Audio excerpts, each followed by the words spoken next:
Hey up guys, S-Men back at it again with another review of the Pokemon Horizons anime. Now, let's get right into this episode, but before that, make sure you like this video, leave a comment about your thoughts on the episode, and even subscribe for more content like this in the future.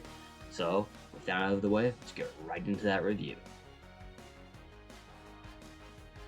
Before I go over the main plot, I want to go over Riko's mini subplot, basically her being cautious around Dot. I don't really know how to put it. She was being all awkward, like standing outside her door, not wanting to bother her because she, thing. And even when she got to go in Dot's room, she was fangirling and being awkward. I hope Riko doesn't stay like this because I really like her and Dot's friendship. But if she's just gonna be a fangirl around her friend the whole time, that's gonna get old. Molly and Orla also talk about Riko potentially catching a new Pokemon soon, which teases this potential of coming true. But digging into the meat and potatoes of this episode, we have Roy, our main character, and at this point he's becoming the main character of the entire series, really. He caught a second Pokemon before Riko did, and he's had a lot of episodes to focus. Riko is really starting to become more of a plot device, and I hope this news of an upcoming capture might be what helps her grow more as a character. But yeah, picking up from last week, Fuecoco and Wattrel are having a little quarrel. They're arguing, Wattrel's getting all mad at Fuecoco. Like, Roy and Fuecoco would be singing together and Wattrel would get annoyed by Fuecoco. And even when they're eating, it gets annoyed by Fuecoco, and Fuecoco, trying to be nice to it, it lashes out, leading to the 2-0 fighting. But Roy doesn't want his two partners to fight and wants to find a way to mediate the tension between them. That is when he spots Freed doing some training between Pikachu and Charizard.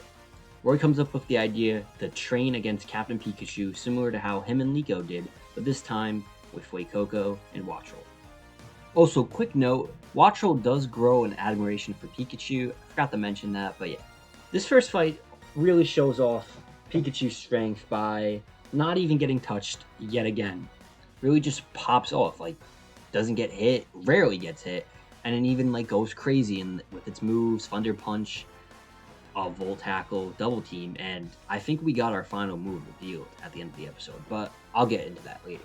But yeah, because Wattrel and Fuecoco can't work together, Roy comes up with an idea how to get them to work together.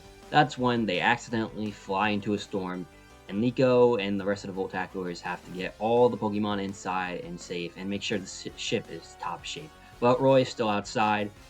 He gets Fuecoco inside the ship, but still has to run back for Wattrel, who is stuck flying in the wind. That is when we see Wattrel's supercharged spark, and Roy realizes what he needs to do to grow stronger. He realizes that as Wattrel flies, its spark move gets stronger than it would just using it. So that's when Roy comes up with the plan for the next battle he has against Pikachu. Together, him, Fuecoco, and Wattrel form a totem pole, which he launches Fuecoco up. And this scene is really sick because Fuecoco stays in the air by using embers as a slight jetpack to hurl Wattrel up as far as he can. And then once Wattrel jumps, Fuecoco charges at Pikachu, distracting it for Wattrel to do a full power spark, hitting Pikachu. And that is probably the first time someone has hit Pikachu besides the Explorers in this anime. It was a really cool scene and really good thinking on Roy-wise, especially to use that tag team. I can't wait to see more potential Roy combos in the future. But yeah, after this, Pikachu basically takes out Fuecoco and Wattrel, and the training ends. That's when the episode ends with Roy, Wattrel, and Fuecoco all singing together, finally getting along. Oh, it was really a nice episode, giving more development for Roy and his team. Besides that, that's really all that comes out of this episode, and with the ending slightly leading into next episode, where it's revealed that Pikachu can actually fly. But overall, this episode didn't have a lot happening for it, but it also fits because it's right after we just got 3 straight bangers in a row of a lot of stuff happening with the whole Spinel arc and Roy catching Wattrel, Dot getting out of her room, catching Quaxley, and all the pendant stuff. This episode was definitely a nice overall, I give this episode 7 out of 10. Really good. Enjoyed seeing more Pokemon.